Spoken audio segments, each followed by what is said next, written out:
Someone here nagtataka 'no, medyo malaki yung pagtataka niya 'no, and yeah 'no, ang first ko ditong napansin ay ang kilay nung moon. Tignan mo yung kilay nung moon, mare, 'no? Parang ano, 'no, hindi yung mali yung pagkakilay, no, kundi yung parang ano ito 'no, may energy rito ng nagugulumihanan ba't gano'n, parang gano'ng energy. Parang, meron siya ditong hindi maintindihan 'no, yung parang like let's say, isipin mo dati 'no, ano ba yung subject nagpapagulo sa'yo sa school o kunwari math, 'di ba? Paano kaya nakuha ng teacher ko yun? Tas nakakunot yung kilay mo 'no, hindi mo alam paano kaya yung naging gano'n yung sagot nun, 'yan. So meron ditong energy na kumo-connect sa inyo na parang, maaaring malaki yung kinalaman niya sa buhay mo rito tapos meron siya ritong bagay na, nakakuha siya rito ng kasagutan pero hindi niya maintindihan ba't gano'n yung sagot, ayan 'no. Very ano siya, parang may gusto siya ritong ipaglaban.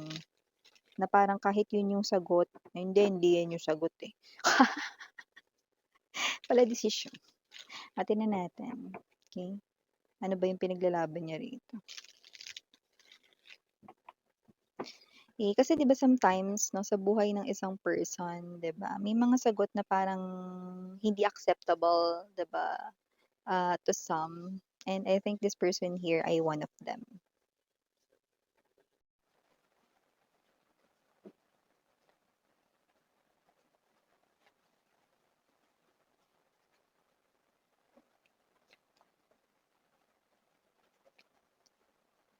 Oh, mukhang meron ditong nagiging emosyonal na may halong pagkabwisit.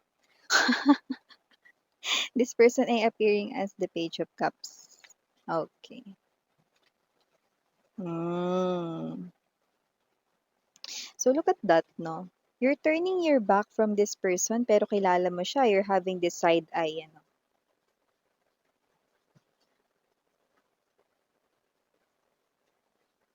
So kilalang-kilala mo siya kahit nakatalikod pa yan, okay? Alam mo yung hulma ng kanyang anino. Alam mo ang amoy ng kanyang pagkatao, taray. So we have here this 5 of coins. Oh, this person here left you behind because of reason na napi-pick up kong naging selfish siya. Bottom of the deck, we have the Chariot now, Queen of Coins here, and the King of Hearts or the King of Cups in the Classic Tarot. To simply put this person here ay nagbibigay sa atin dito ng mensahe, no, na lumalabas po siya bilang Page of Cups. This is the person here who left you behind, none other than your ex-lover. And this person here, no, nagiging emotional siya, no, hindi dahil sumasabay siya, no, nagkataon lang na sumabay siya sa ulan. Okay, kundi itong person na to, no, ay nagiging mataas ang emosyon 'no, dahil, nakikita ko ritong nire-reject mo siya at mas pinipili mo ang bagong buhay mo or ang bago rito na tao sa buhay mo 'no. Either dumating na yon or parating na, basta nakikita ko rito yung rejection mo, okay. So this person here, parang ang sinasabi niya rito 'no is, "Bahala ka, sige ikaw rin." Parang gano'n. Wow, ah. O bahala ka raw, sige ikaw rin, 'yan 'no. So parang ano pa, 'no, parang kawalan mo pa no, so natin dito. Hermit energy, I do see that this person here, medyo nahihirapan siyang baragin kung ano yung, itinayo mo na wall sa iyong sarili. Walls, I mean marami, na itinayo mo rito sa iyong sarili 'no, para hindi siya rito makapasok sa iyong mundo. Super tibay ng gate 'no, na nilagay mo 'no, matinding, bakod yang nilagay mo, harang na 'yan 'no. Kumbaga sa mga gate 'no, may de kuryente 'yan. Super kapal niyan 'no, super taas ng advanced technology ang security niyan, 'di ba, ng gate mo na 'yan. So definitely, hindi siya basta-basta makapasok dito sa mundo mo. Kaya medyo naiinis siya, nagagalit siya kasi eto ka na parang, mas pinipili mo na yung bagong buhay, yung hindi na siya kasali dun or mas pinipili mo na yung bagong tao, kung may bagong tao na sa buhay mo or kung wala pa, hintayin ko yun miss yan. Mas worth it pa yun hintayin kaysa naman bumalik ako sa kanya, yan. Yan ang pinakadahilan ba't siya galit. Oh, so batiin muna natin everybody bago natin pag-usapan ito more. Hi and hello there everyone. My name is Yan. Welcome new subscribers. Ito yung Istambares ko po yaters. Maraming salamat. Kung di pa alam, may pa tayong isa pang channel. Link down below lang sa ating description box. If interested, i-click lang yan para makarating kayo doon. Everyday nag-upload tayo ng collective readings for all signs. Okay? Since Saturn, no, retrograde ngayon mga mahal na marami nagiging emosyonal. No? Kaya naman, okay?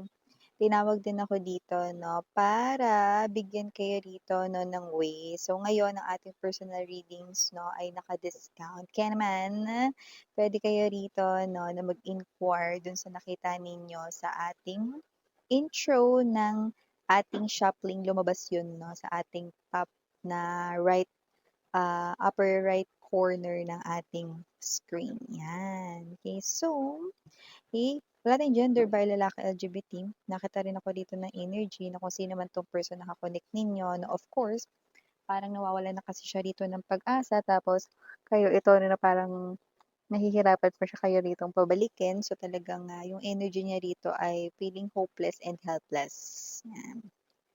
Nakita rin ako ng energy rito 'no, na naiinis siya kasi parang kahit na iniisip niya rito na gumawa ng paraan na improvein pa yung sarili niya 'no, mas mag-improve pa sa work, sa financial niya 'no, or kahit na magparitoke pa siya rito, baguhin niya pa yung pagmumukha niya diyan or kung ano man 'no, hindi mababago na siya ay tinatanggihan mo pa rin dahil siya pa rin yung tao na hindi rito what's this, nanatili sa tabi mo kundi umalis dito 'no, nung mga panahon na kailangan mo pa siya.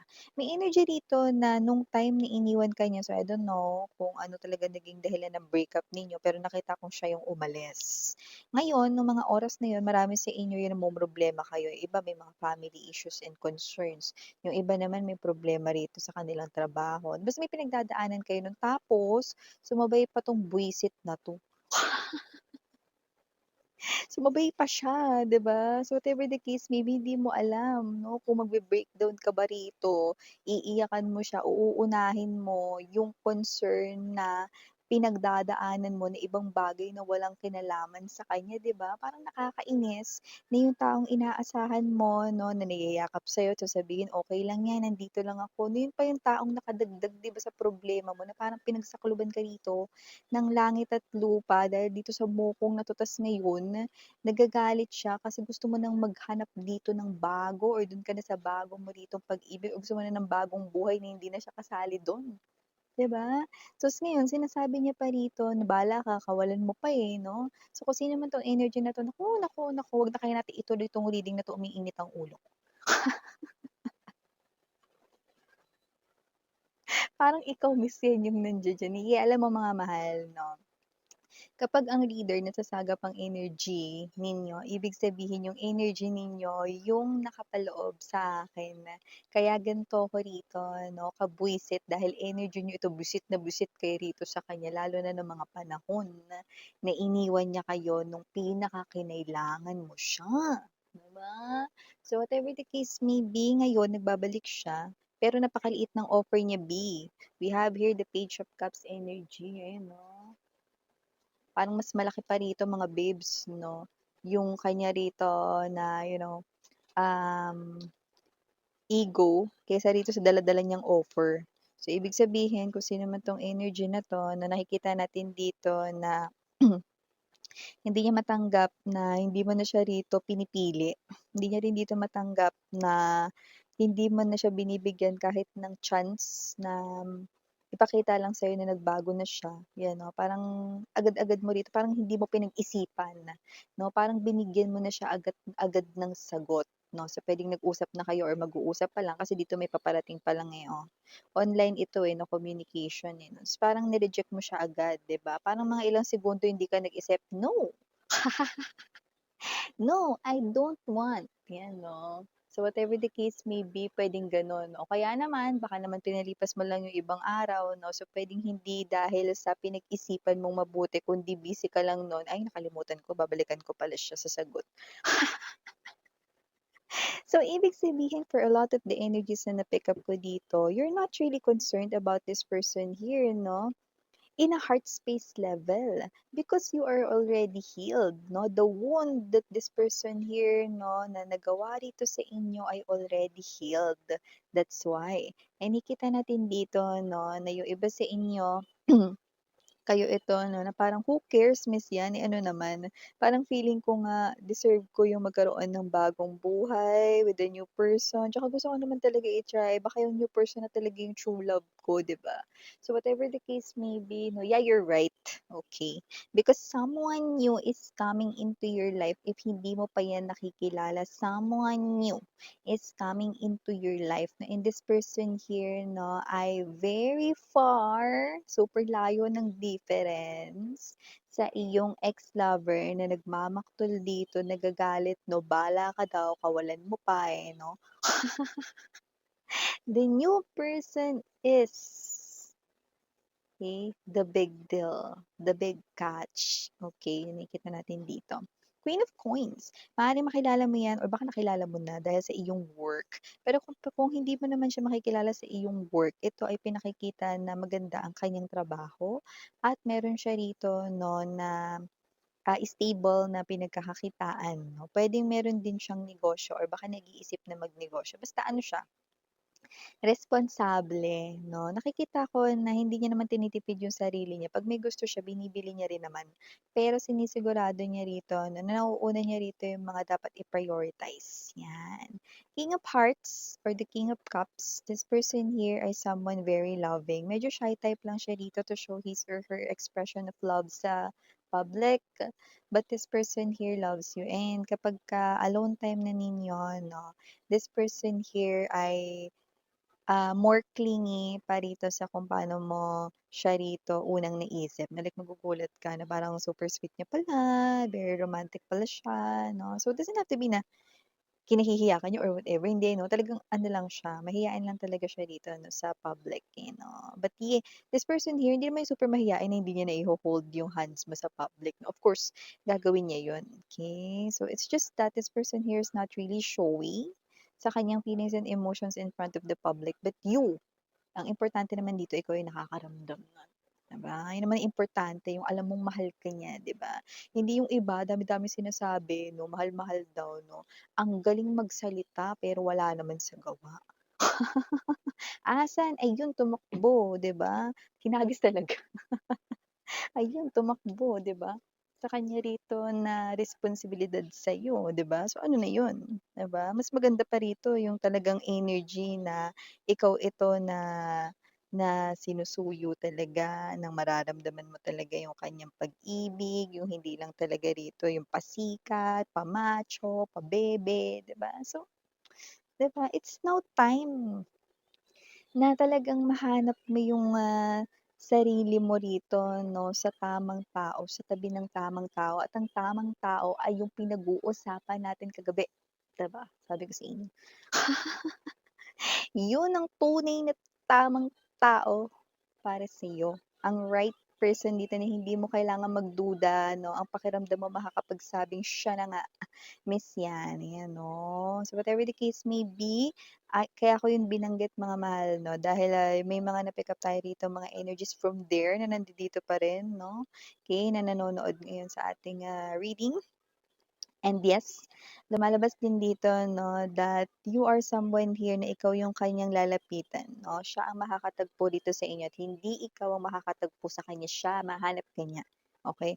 Kaya nakikita ko dito na alam mo yung isipin mo 'no, na ikaw yung Wi-Fi router tapos siya yung naghahanap ng signal ng cellphone niya. So, siya yung lalapit sa'yo na you are attracting this individual right in here and you do not need to chase or look or search everywhere to find this person because this person here will find you. Okay? That is how kung paano ko nakikita ang inyong setup with this new love. Yung iba sa inyo nahanap niyo na kayo rito 'no, yeah 'no, and this person waiting here hindi niya rin dito kailangan magtagal na mag-isip kung ikaw na ba siyang the one para sa kanya kasi malalaman niya din yon agad 'no, based sa kanya ritong mararamdaman. That person is also highly spiritual like you, so definitely you are perfect match right in here. No, why not? Because you have this very strong soul to soul connection. So, yeah, initials natin dito, we have here capital letter K, capital letter D, capital letter C, capital letter H, capital letter R, capital letter, muntik nang malunok yung laway. Capital letter O, capital letter E, capital letter G, and capital letter J. For small letters, we have A, I, this person here could be someone who is attractive or charming. Also have here small letter T, and last but not the least, B as in boy. So ito yung mga mensahe right here for you guys. Again, I'm Yuriana, Ani for the girls, and Yana, do na for the boys. Harang hey, love and light, itra. Annyeong.